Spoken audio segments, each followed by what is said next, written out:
This is Arkies in the Beltway, your look at national politics and the Arkansans influencing the discussions. I'm Alex Thomas, Washington correspondent for the Arkansas Democrat-Gazette, reporting from the nation's capital. Thank you for joining us for this edition of Arkies in the Beltway for the week of October 26th, 2025. The federal government shutdown enters a new week and the Senate remains deadlocked. Senators left Capitol Hill last Thursday for the weekend, still unable to advance the House of Representatives funding bill. The House has not held any votes since September 19th, and Republican leaders have continued to cancel legislative business, placing pressure on the Senate to fund the government. With Congress offering no signs of ending the funding lapse, thousands of Arkansans are at risk of losing nutrition assistance in the coming days, starting with people receiving SNAP benefits. Around 240,000 Arkansans participate in SNAP, receiving necessary resources for purchasing food.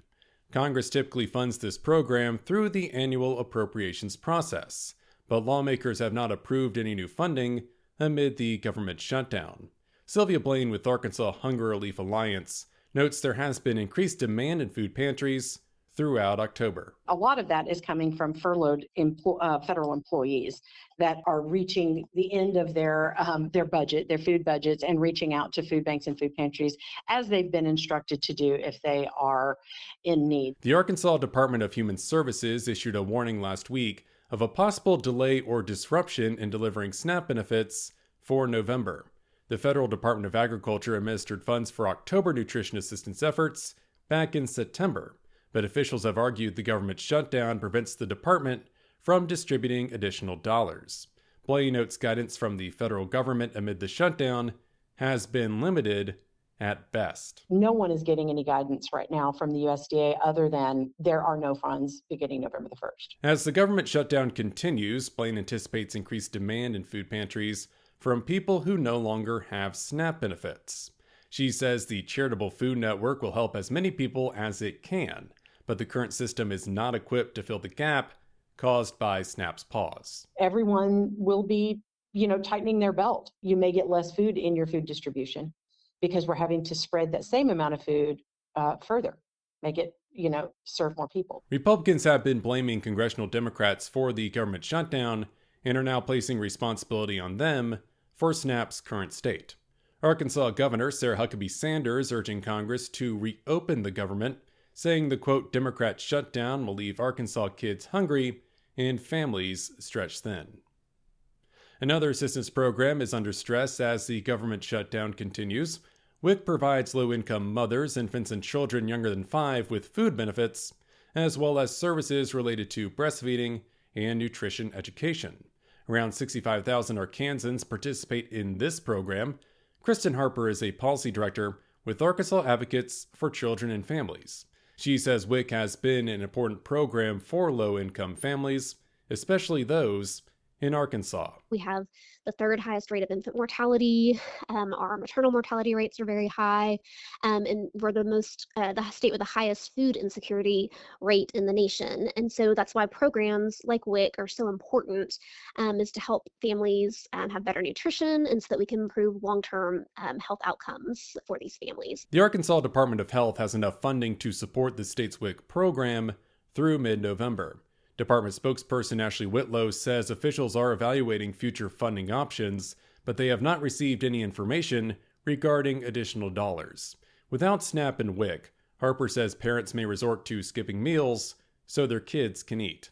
She adds the future of breastfeeding services and WIC's other resources for mothers is unclear. That can be such a hard time, and if you don't have that support, the lactation specialist, for example, through WIC, if those weren't available, that would be just another example of concern. The program did receive a lifeline from the White House earlier this month.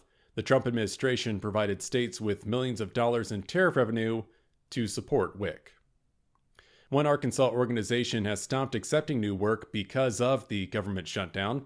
Disability Rights Arkansas advocates on behalf of Arkansans with disabilities. Its services, including litigation and investigations, are supported through federal grants. The organization has been able to maintain some of its operations in recent weeks, but it decided last week to pause accepting new cases as federal agencies have been unable to administer funding. Disability Rights Arkansas also deciding to furlough 6 of its 16 employees due to a lack of funds. The Department of Agriculture has reopened Farm Service Agency offices across the country after pausing these services because of the government shutdown. These offices assist farmers with securing loans, disaster recovery funds, and income support. The reopening comes as farmers have been struggling to maintain their operations in recent years due to rising input costs and low crop prices. Despite the government shutdown, members of Congress did conduct some business last week.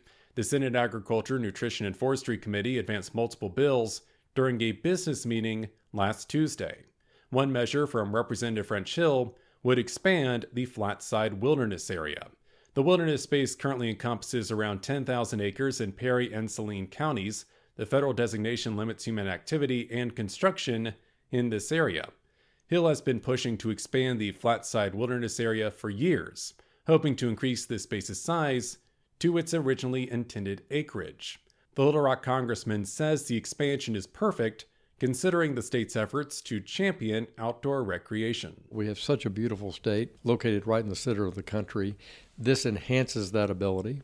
And Flatside is beautifully located because it's one of the only wilderness areas in the country that's completely bifurcated by one of America's national recreation trails, the Washita National Trail. The House passed the legislation in May via voice vote. Hill's measure would also rename the Flatside Wilderness Area to the Flatside Bethune Wilderness.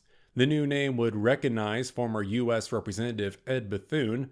Bethune led the House effort, resulting in the creation of the Flatside Wilderness Area back in 1984. And that will do it for this edition of Arkies in the Beltway for the week of October 26th, 2025. You can stay up to date with all news involving Arkansas at arkansasonline.com. Special thanks as always to the team down in Little Rock.